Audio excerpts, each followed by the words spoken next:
What? The laptop sits on the floor. Learning eyes are in the middle of the head. He is crazy. Sounds crazy. Like his phone. You're unlearning what you learn. You understand me? Panic, panic. Passing by the North Korean embassy. They didn't shoot. You don't look. So, 1, 2. Secret chicken, or maybe pigeon. I'm entitled to making that mistake.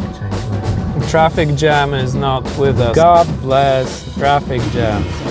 Don't study, don't learn to draw. It's postmodern. $5 million? Only for $999,000.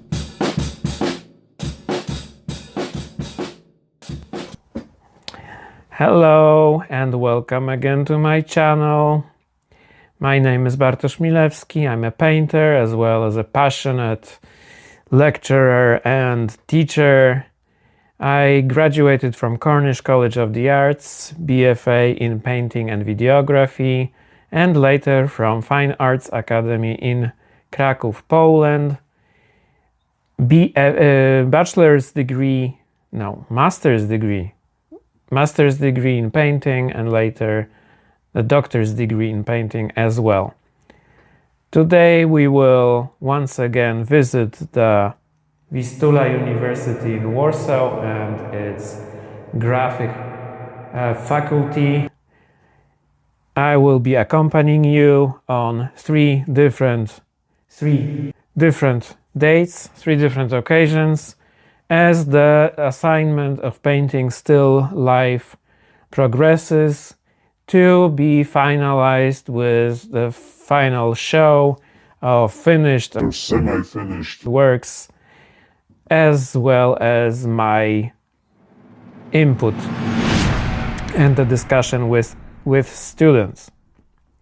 In today's film, I will be also showing the technique of glazing of semi-transparent layers of paint. But guest starring is another group and another assignment. That assignment is painting portraits.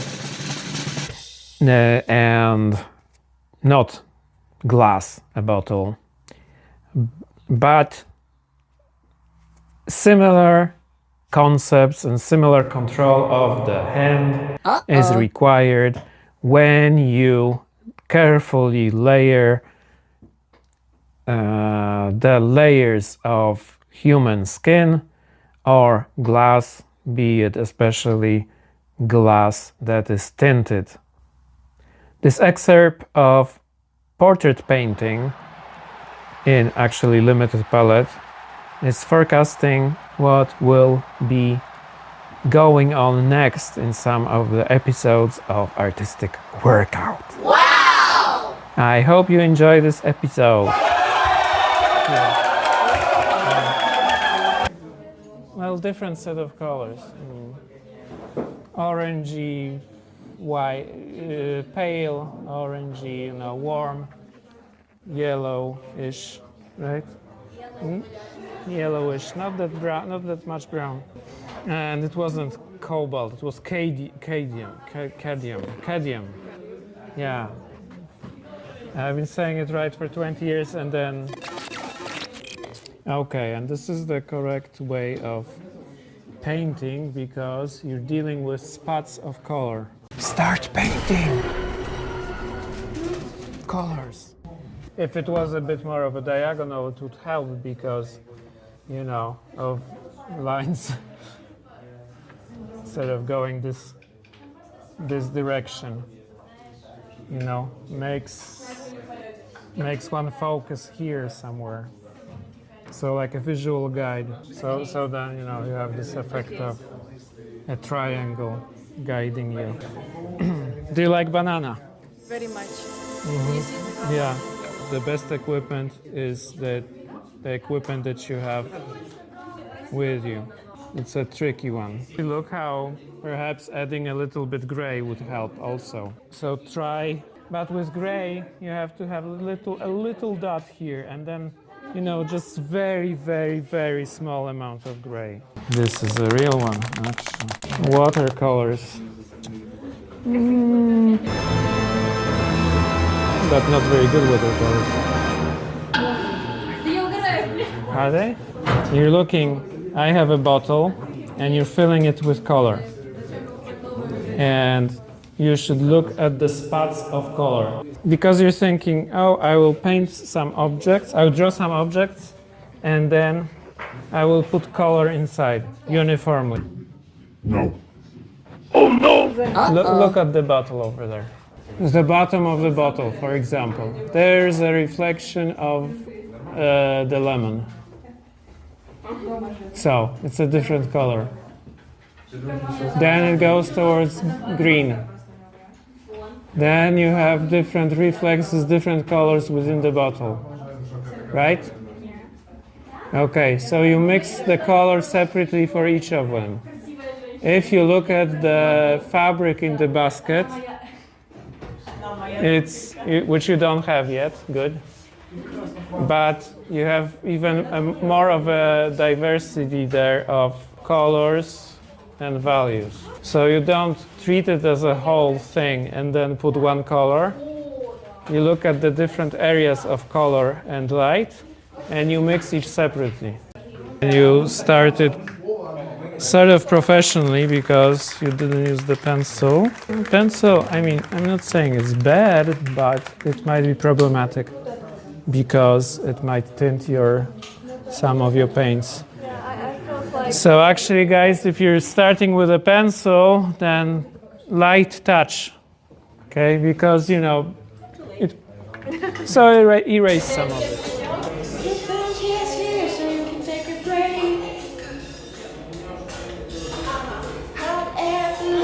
I can go to space.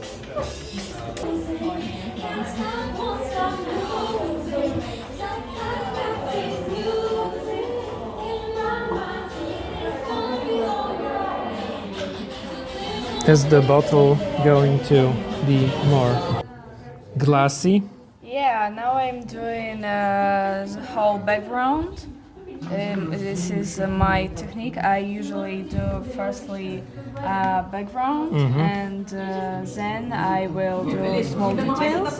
So firstly that one, then maybe umbrella and this thing, and then maybe I will think about bottle and hand firstly. Yes, but I would still make it a little bit more symmetrical, even though it's painting. Work on the shape of the bottle. Because, yeah. Because now it's dirty because of the background. It's like yes. So then I will change it. That is why I usually do firstly background, because it's kind of messy here, and if I will do firstly that one part, so then I can do that one more clean. Okay. So, I watched you paint and I liked this how you did the fabric in the background a lot. Like, I think it's unique. I will show you the end of this work the next time. That's okay. Hello. You're on TV. Okay, so what is going on here? That looks good. It has the look of a dome. This basket looks like it's real, actually. Really? Yeah. And here I would put some order, so some straight lines, and I would even use a device like a stick to make them even. So in this case, it is not prohibited. This is very expressionistic. It looks like this basket and what's inside and behind it also, like they have some feelings and thoughts. Shouldn't be the same color as the thing below. You see some light spots in here and here. Light is hitting the surface, so mix that separately. Okay. So don't think of it as object and then what do I put inside. Okay, somebody put a lot of work in it. Yeah, it was me. Yes. I know. I remember how you started it. Yeah. And I was complaining, and then I thought at home, well, I wasn't right, because it started from huge blocks of color. So this was flat, for example, the basket, but now it's not. I mean, you painted over it. And I think actually your approach to first have the huge areas of more or less uniform color planned out was not that bad, not that bad of a plan actually. You worked on the bottle. Sometimes some things are a bit too hard edge, I would say. Like if some more time, even more time, although it looks like you put a lot of time, was put in this bottle, like glazing, you know, making things that are uniformly white or uniformly sharp, a little bit diverse, like this part perhaps. Okay? So it would benefit from it. But yeah, I think a lot of good things going on. Like this area, for example, very pretty. This is a start. Okay, what is it going here? Is this a statement, artistic statement? The coin? No, it's not mine. Okay.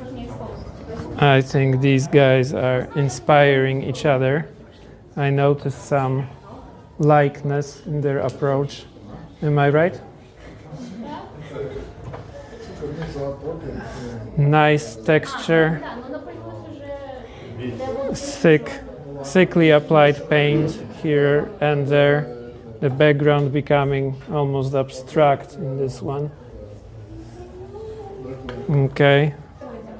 Similar thick texture over there. Yeah. Okay, and that basket is, yes, it's taken apart. I mean, each spot of color is dealt with separately. It's not like a form that is just where the paint is poured in. Oh, and let's look at some brushwork. Yeah. So actually standing here for a while and looking how... Okay, similar thing.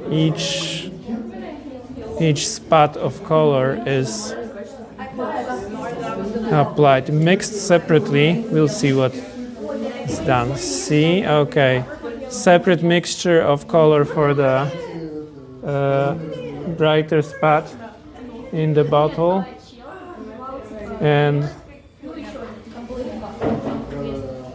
separate.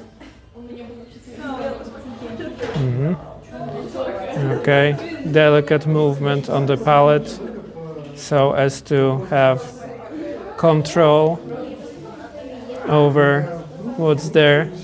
And by the way, this color on the palette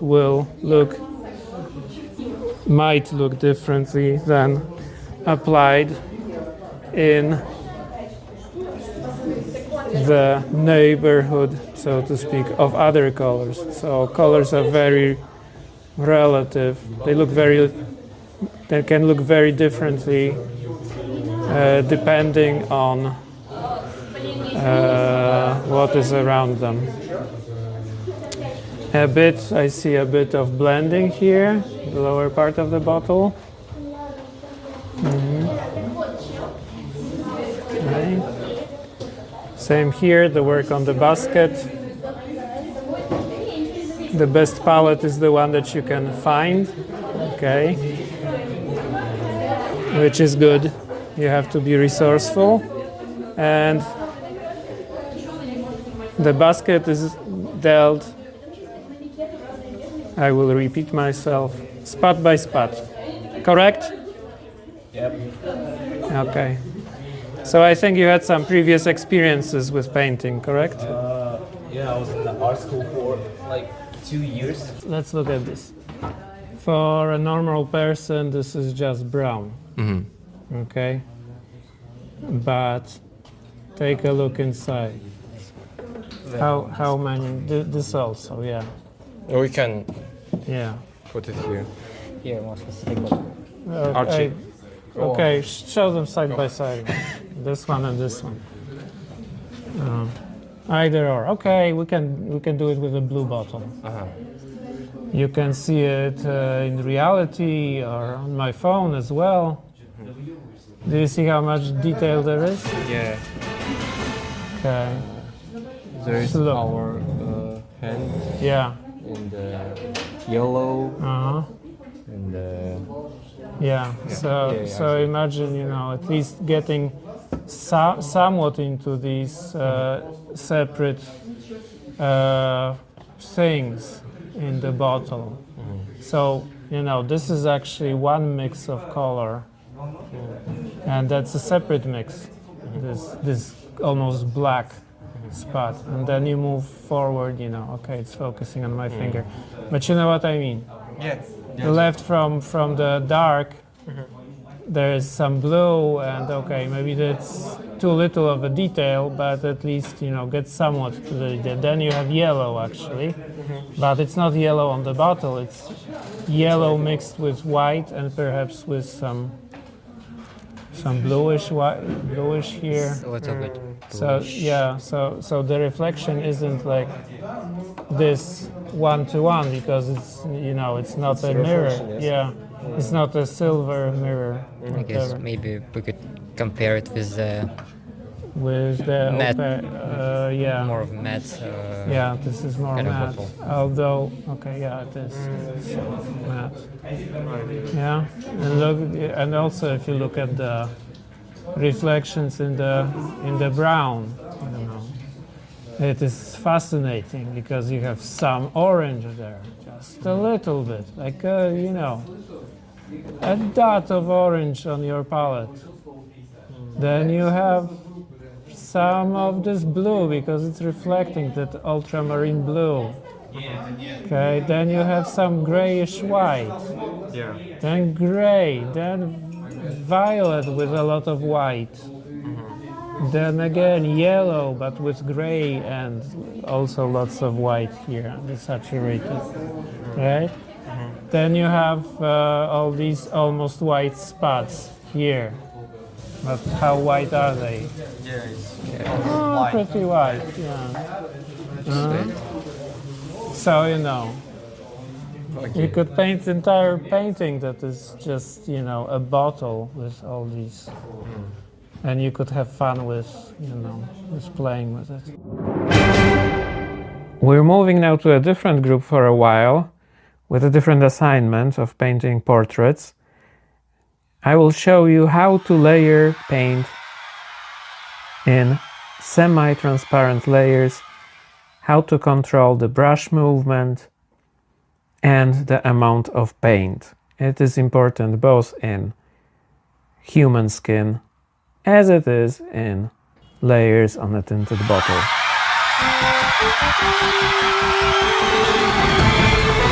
So that we have to take care of this brush. Okay, so the paint should be I'm trying to get like the one paint. on 1/3 of the brush. Yeah, that's You have more of a control. yeah, that's So I'm doing like this. I hope it's enough. And now that's don't think as much as graphic techniques or illustration, but look at the spots of color. So you have your base color here. That's wonderful. And let's say, okay, it's actually adding the color to the white instead of different. So I guess,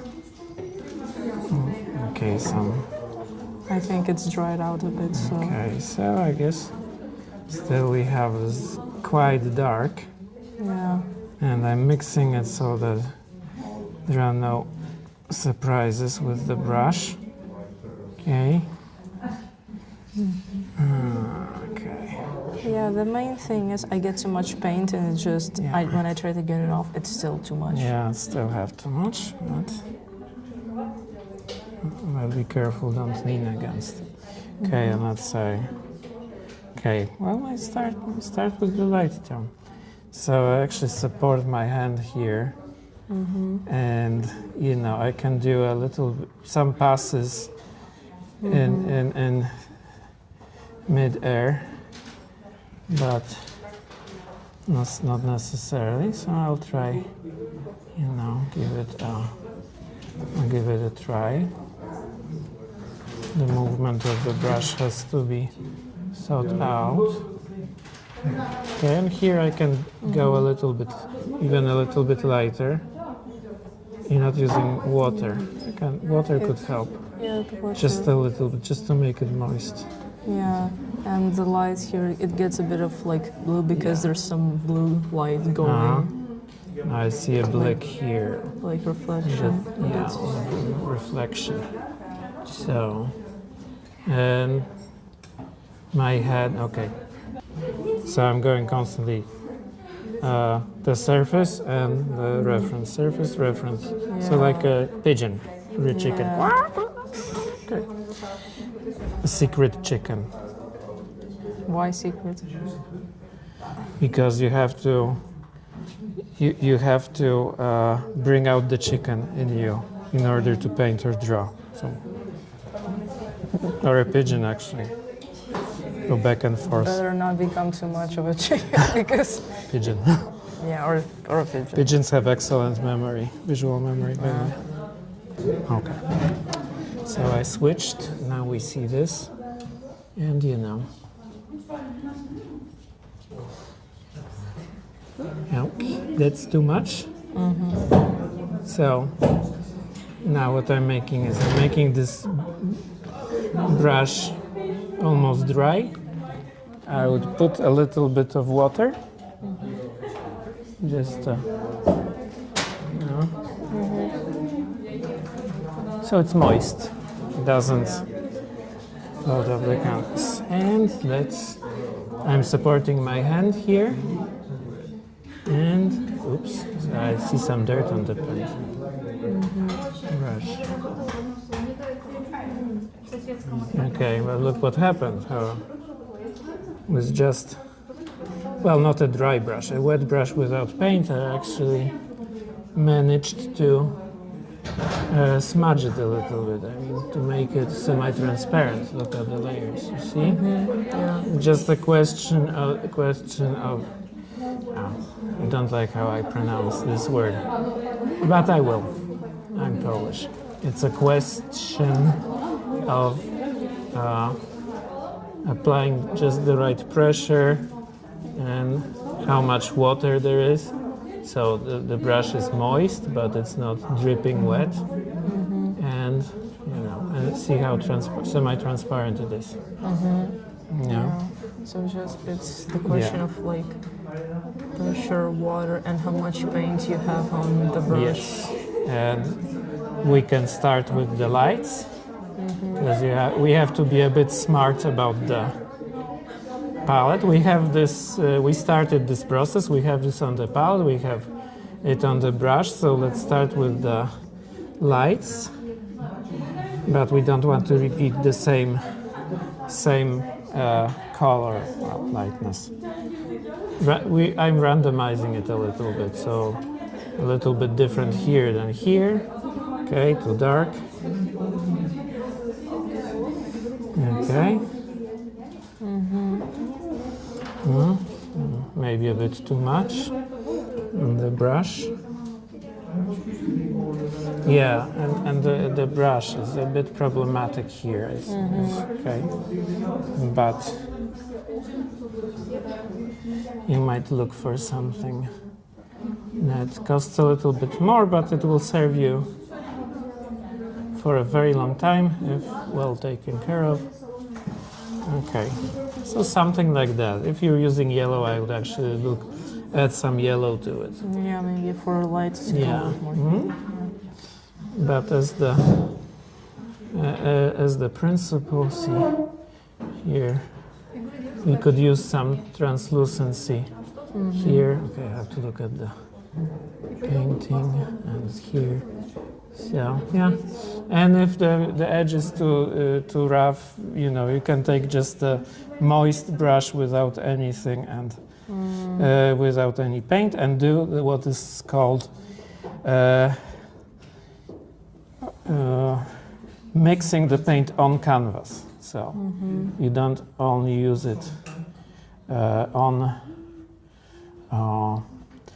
your palette, but sometimes you still have wet paint here, and you need to, you know, take some additional, more white than you, for example, otherwise would, because you're still working with wet paint, mixing it on here. Okay, so I did a few touches, and perhaps I'll make another attempt here, and okay, see, maybe a bit. Because, okay, layering is good, but you don't always want to layer and do transparent things, but actually sometimes you need some pre-mixed, you know, something that sticks out a little bit, you know, gives you a presence. Okay, it's not exactly precise, but close enough, and something to use in the next layers. So I guess, okay. So I will leave you with that. And now back to the second group and continuing the assignment of painting still life.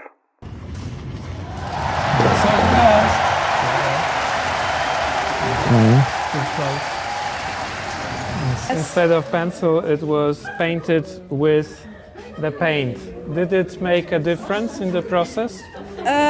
I think it just generally was like more comfortable for me, and it made me like more in the vibe of the painting itself. And I used yellow as a base because other colors can easily overpower it, and also there was a lot of yellow dominant at the bottom part, so I liked it more than the pencil. Okay, what do you think, guys? I will ask in case of this. It's not finished. It's not finished. The bottle is unfinished. Yeah, the bottle is like the first layer. Yes. Okay. This again looks nice, and see how using not very saturated colors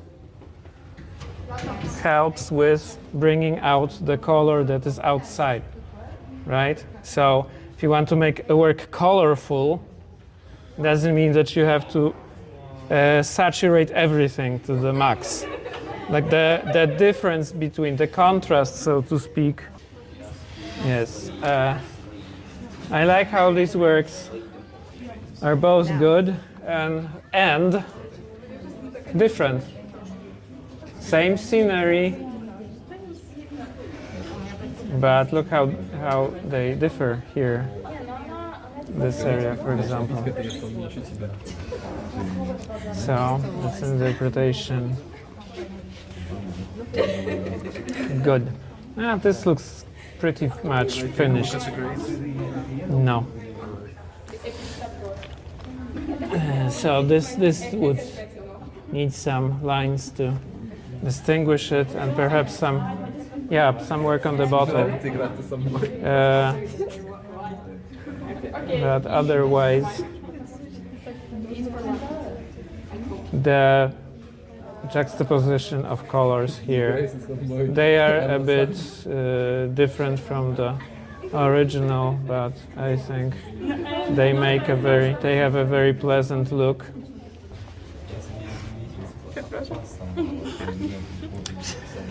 Variety within one surface of, is it uniform? Do you see how much there is going on in the gray? Yes, yes. What was that? I just shown it to her. Yes. Right. Did you show it again? No. She's going like this, looking at me and going like this.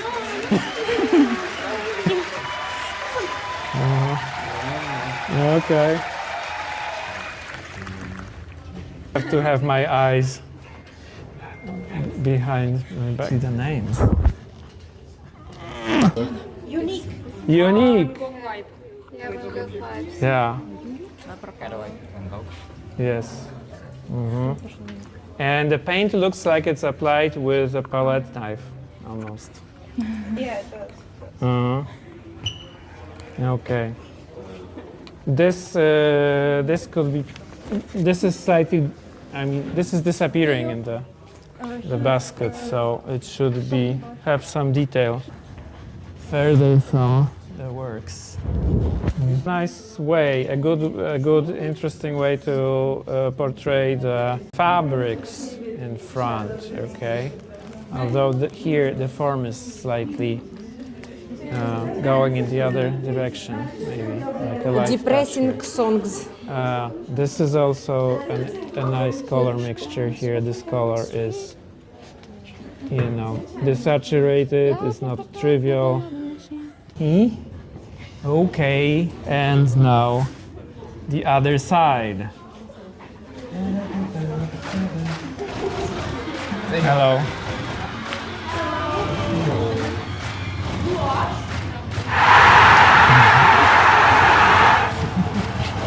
Hello. Everybody has to participate. If you're not, you're gonna be punished. You're gonna be picking a color. I see the progress with colors, and you have some interesting color combinations like here. Analogous, similar but different. That's a nice touch. And then green against blue and orange. Nice texture, by the way. So, Are you satisfied with this drawing? yeah. No. A real artist. Be partially satisfied. A real It's okay. artist is never satisfied. Good things and some things to think about. As I said before, the texture in the basket looks a bit like it was carved in wood. Okay, so stylistically it's different from the rest. And we were talking about how the shadows underneath the objects could be deeper. What works well is... What does work well here, guys? The color palette is very universal. It's like the same sort of style throughout the whole piece, and I really like it. It looks unique compared to other pieces. Yes, I agree. Also, the details are like very clearly visible, in my opinion, and I think it also works with the more dark palette. I like how style looks almost like hatching.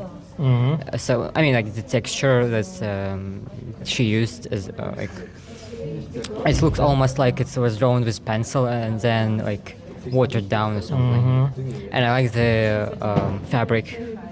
Yep. I think it looks like very realistic. Yeah. So I like this texture. But this is this is a large area here, so it's different than the rest. I like how the grass is painted or drawn, drawn and painted. It works. I really like how the wheat looks. It just looks so realistic. Yeah, exactly. Okay, good. And interesting choice of colors, yes. And texture. And simplicity in the background, I agree with. Right? And this is too repetitive, I think. The bottom of the bottle is good. The whites are would need some layers blending a little bit. But I guess it just takes time. Good drawing, well executed. Thank you. Colors also.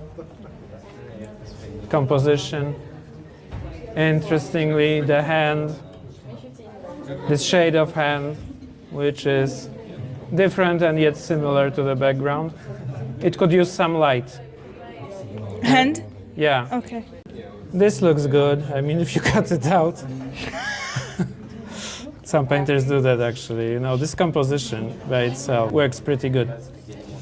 The shadow underneath the basket could be a little bit deeper. And here also. Yeah. What is this? It was supposed to be on a separate piece of paper. Oh, really? Yes. Spelling it like many times. Okay. Okay, thank you. The works which you have just seen were made by students of the second semester and exhibit a very high level of skill a lot of which was acquired in times prior to college education. It is perhaps worth noting the demanding and, in technical terms at least, excellent art education in countries such as Belarus or Ukraine. Consequently, many of my students seem to be better than I was at their age of 17 or 18. Whether it matters for their future development or not depends on individual effort, motivation, openness in trying new techniques and approaches. In case of the, at the time, less skilled students, panic and the sense of inferiority as they compare themselves to the more educated might lead to unnecessary discouragement or a sense of hopelessness. But as a very young person, I could have also had such worries as my students do today. However, when I'm older, I believe that if one works on self-development, one may reach a very high level of skills in drawing and painting. It is even possible that the underdog surpasses the ones who were at one time significantly better. This notion should, in my opinion, be constantly reminded to the students by their art teachers. And as a teacher, I'm balancing between teaching the techniques and unleashing creative potential of the students. Being more of an author can itself be a huge motivating factor for surpassing one's technical limitations. An author meaning painting something that is a personal statement, that deals with somebody's emotions, somebody's history, somebody's background, because everybody has an interesting story to tell. And the Vistula's multicultural setting is a very good playground for ideas from all over the world and stories. Anyway, I know instances when what usually would take weeks to learn took just a short moment when one was focused, had a clear goal, and was using emotions in the process of creating. So something that wasn't just an assignment for school. And this is why the next task in this group, this particular group that you have seen, will be to paint a portrait of a loved one, somebody from family or a friend. And to make it challenging, they will be limited to just 4 paints. And I'm going back to work. Thank you very much.